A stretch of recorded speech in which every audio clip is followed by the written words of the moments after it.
लोग प्रधानमंत्री नरेंद्र मोदी और बीजेपी को मुस्लिम विरोधी बोलते हैं, लेकिन अगर आज आपने प्रधानमंत्री नरेंद्र मोदी का यह भाषण सुन लिया तो आप भी कहेंगे वाह मोदी जी।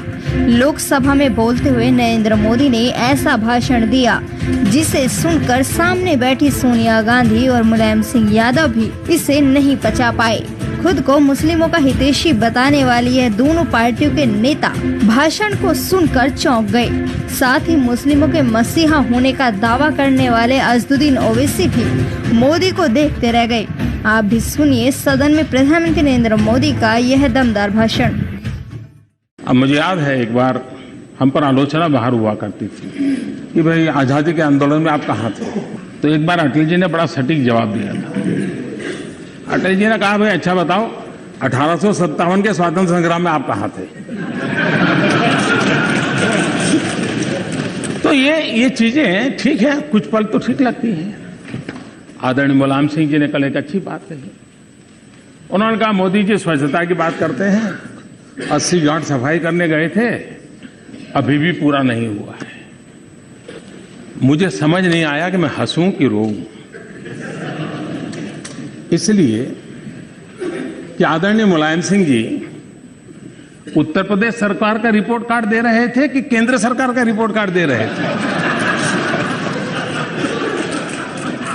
मैं आपका आभारी हूं। और लोहिया जी मैं मानता हूं मुलायम सिंह जी की बात को। लोहिया जी स्वच्छता का आंदोलन चलाते थे। आप लोहिया जी की कोई भी बात देखेंगे तो स्वच्छता के लिए देश में महात्मा गांधी के बाद पूरी ताकत से आवाज उठाई हो तो लोहिया जी ने उठाई थी।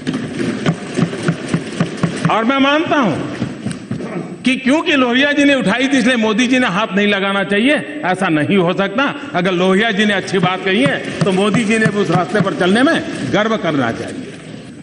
कभी कभार ये कहा जाता है कि आप मनरेगा बंद कर देंगे या आपने मनरेगा बंद कर दिया है। मैं इतना तो जरूर विश्वास करता हूं कि आप लोग बाकी विषयों में मेरा क्षमता के विषय में शक होगा, आपका अभिप्राय भी अलग अलग हो सकता है। अभी इसमें मोदी को ज्यादा ज्ञान नहीं है, इसमें कम अनुभव है, सब होगा। लेकिन एक विषय में आपको जरूर, एक विषय में आप मानते होंगे कि मेरी राजनीतिक सूझबूझ तो है।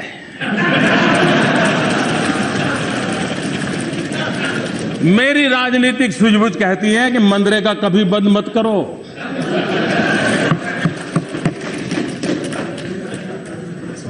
मैं ऐसी गलती नहीं कर सकता हूं क्योंकि मनरेगा आपकी विफलताओं का जीता जागता स्मारक है। आजादी के 60 साल के बाद आपको लोगों को गड्ढे खोदने के लिए भेजना पड़ा। ये आपकी विफलताओं का स्मारक है और मैं गाजे बाजे के साथ इस स्मारक का ढोल पीटता रहूंगा। दुनिया को बताऊंगा कि ये गड्ढे तुम खोद रहे हो उन 60 साल के पापों का परिणाम है। इसलिए मेरी राजनीतिक सूझबूझ पर आप शक मत कीजिए।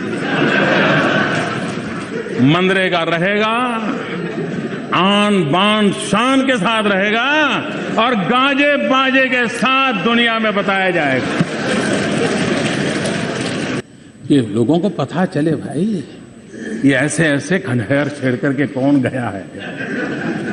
इतने सालों के बाद भी तुम्हें ये गड्ढे खोदने के लिए मजबूर किसने किया है, ये उसको पता रहना चाहिए। और इसलिए ये तो बहुत आवश्यक है। और आपने एक बहुत अच्छा काम किया है कि आप अपने फुटप्रिंट छोड़ के गए हैं ताकि लोगों को पता चले। और राजनीति से परे होकर के कर रहे हैं। इसका दल उसका दल झंडे के रंग देख करके देश की प्रगति के निर्णय नहीं होते। हमें तो अगर झंडे का रंग दिखता है तो सिर्फ तिरंगा दिखता है और कोई रंग दिखता नहीं।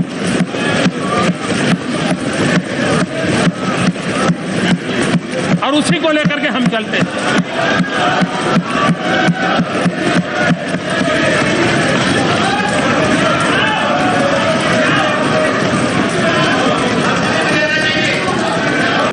हमारे देश में राजनीतिक कारणों से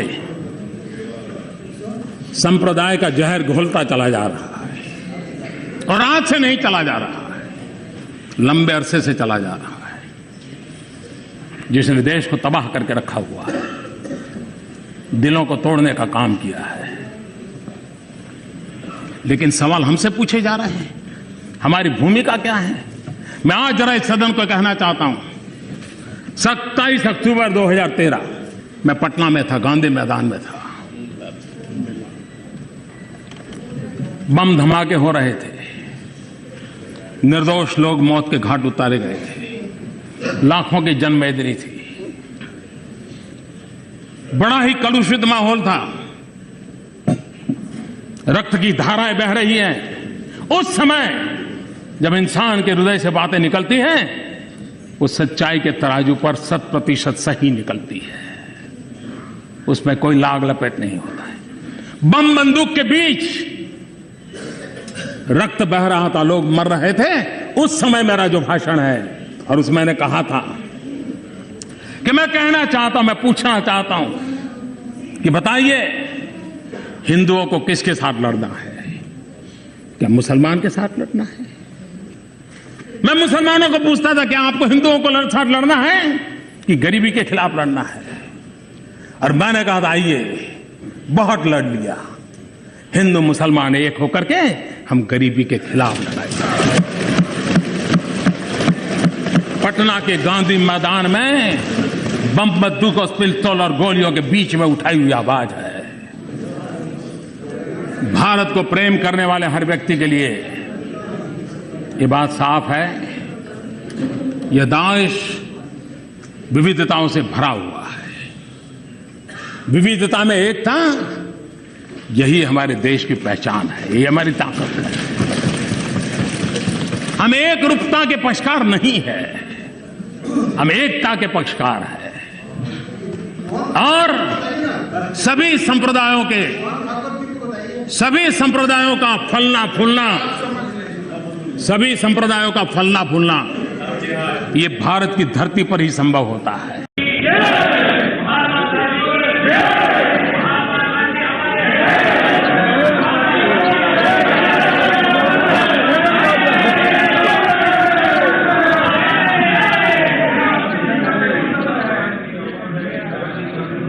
बस इतना ही।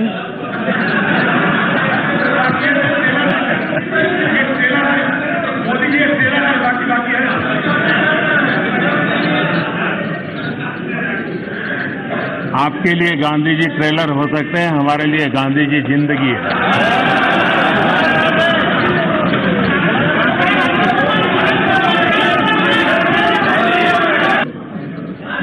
जब मैं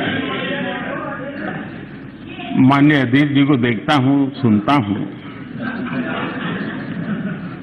तो मैं सबसे पहले किरण रिजिजू जी को बधाई देता हूं, क्योंकि उन्होंने जो फिट इंडिया मूवमेंट चलाया है, उस फिट इंडिया मूवमेंट का प्रचार प्रसार अजीत जी बहुत बढ़िया ढंग से करते हैं।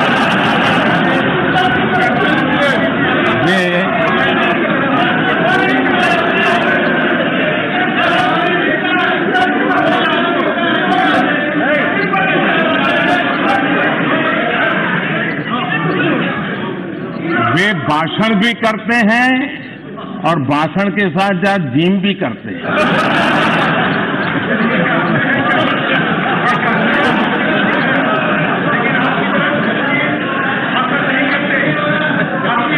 तो ये फिट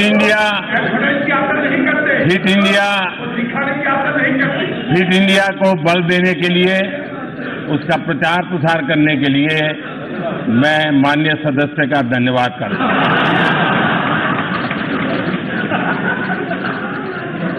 कल यहां स्वामी विवेकानंद जी के कंधों से बंदूकें फोड़ी गई।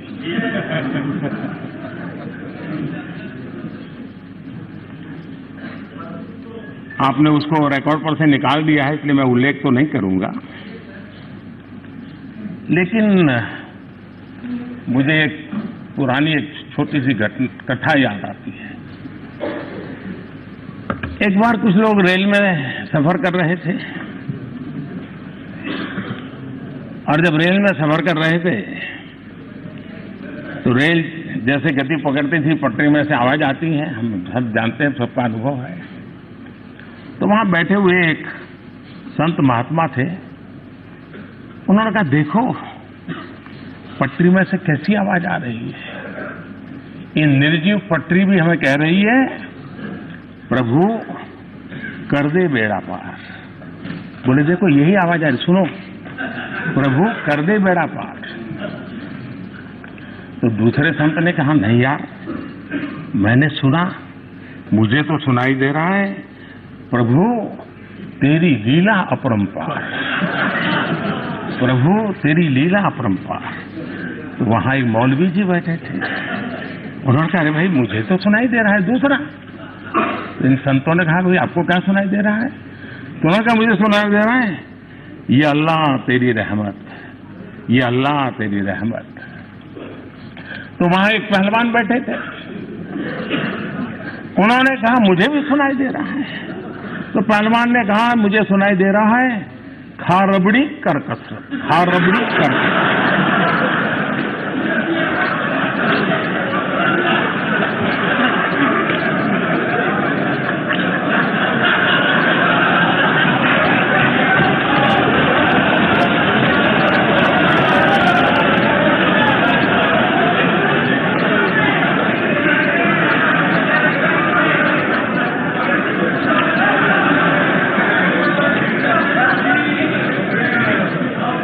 कल जो विवेकानंद जी के नाम से कहा गया, जैसी मन की रचना होती है वैसा ही सुनाता है, जैसा वैसा। आपको ये देखने के लिए इतना दूर नजर करने की जरूरत ही नहीं थी, बहुत कुछ पास में है। ये सुरेश जी क्यों हंस रहे हैं जी? हाँ? कोई राज है भाई? सूरज जी कभी आपका भी मौका आएगा, इतना जल्दी मत। आज हम कहां हैं उसका पता तब चलता है कल कहां थे। और वो भी ये बात सही है कि जब हमारे माननीय सदस्य ये कहते हैं कि ये क्यों नहीं हुआ, ये कब होगा, ये कैसे होगा, कब तक करेंगे, ये जब सुनता हूं तो कुछ लोगों को लगता होगा कि आप आलोचना करते हैं। मैं नहीं मानता हूं आप आलोचना करते हैं। मुझे खुशी है कि आप मुझे समझ पाए हैं, क्योंकि आपको विश्वास है करेगा तो यही करेगा।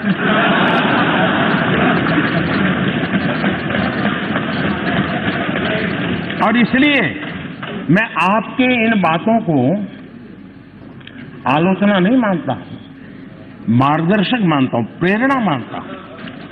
और इसलिए मैं इन सारी बातों का स्वागत करता हूं। मैं आपका आभारी हूं क्योंकि आपने मेरे प्रति विश्वास जताया है। ये भी काम हम ही करेंगे।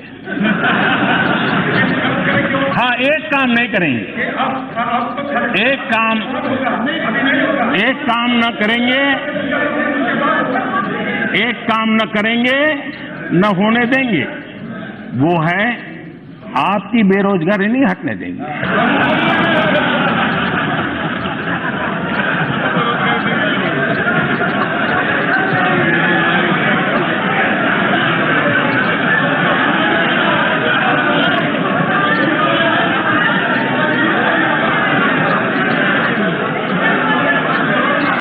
देखिए, मैं किसानों से बहुत कुछ सीखता हूं। किसान जो होता है ना, वो बड़ी गर्मी में खेत जोत करके तैयार रखता है, बीज बोता नहीं उस समय, सही समय पर बीज बोता है। तो अभी जो पिछले 10 मिनट से चल रहा है ना, वो मेरा खेत जोतने का काम चल रहा है। अब बराबर आपके दिमाग में जगह हो गई है, अब मैं एक एक करके बीज डालूंगा।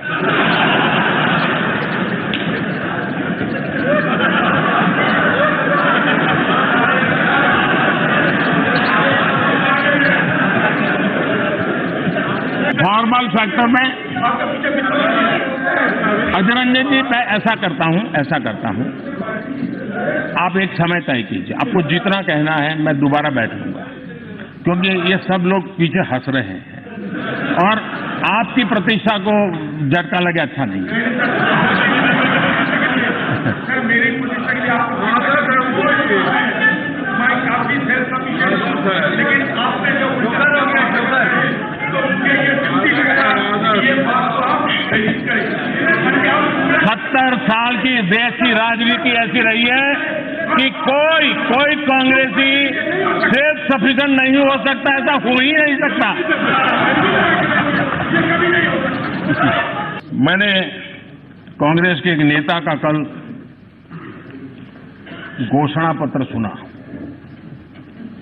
उन्होंने घोषणा की है कि 6 महीने में मोदी को डंडे मारेंगे।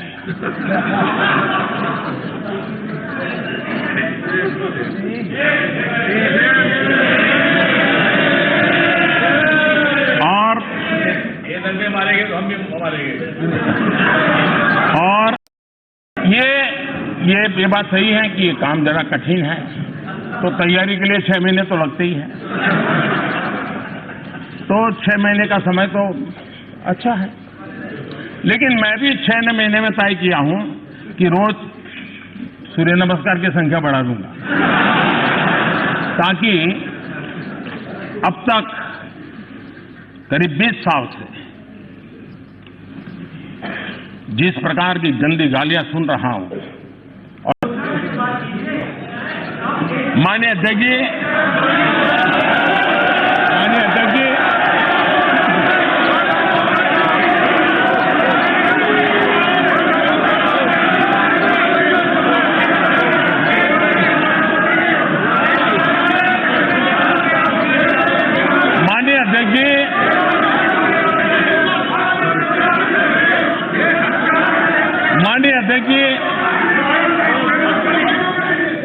मैं 30-40 मिनट से बोल रहा था, लेकिन करंट पहुंचते पहुंचते इतनी देर लगी।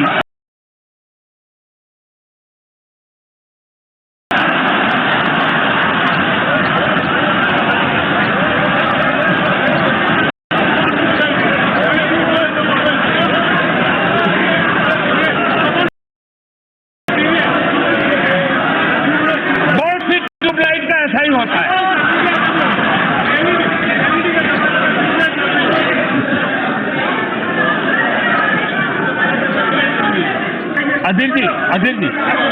अधीर जी, देखिए, आपने इतनी मेहनत की है, आपका सीआर अब ठीक हो गया है, चिंता मत करिए।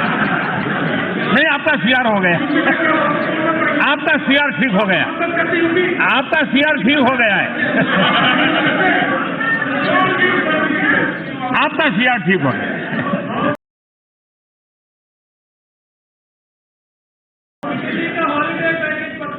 माननीय अध्यक्ष जी, एक शायर ने कहा था, और शायद इस स्थिति को बड़ी सटीक तरीके से, खूब पर्दा है, खूब पर्दा है,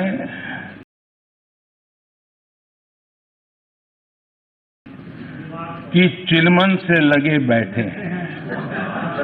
खूब पर्दा है कि चिलमन से लगे बैठे हैं, सांप छुपते भी नहीं, सामने आते भी नहीं।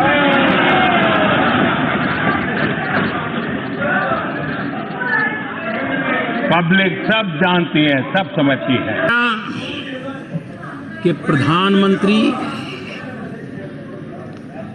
अपनी आंख में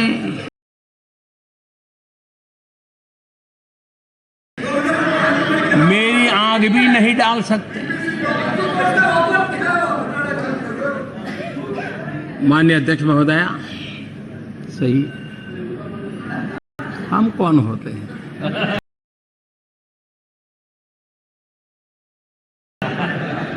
जो आपकी आंख में आंख डाल सके?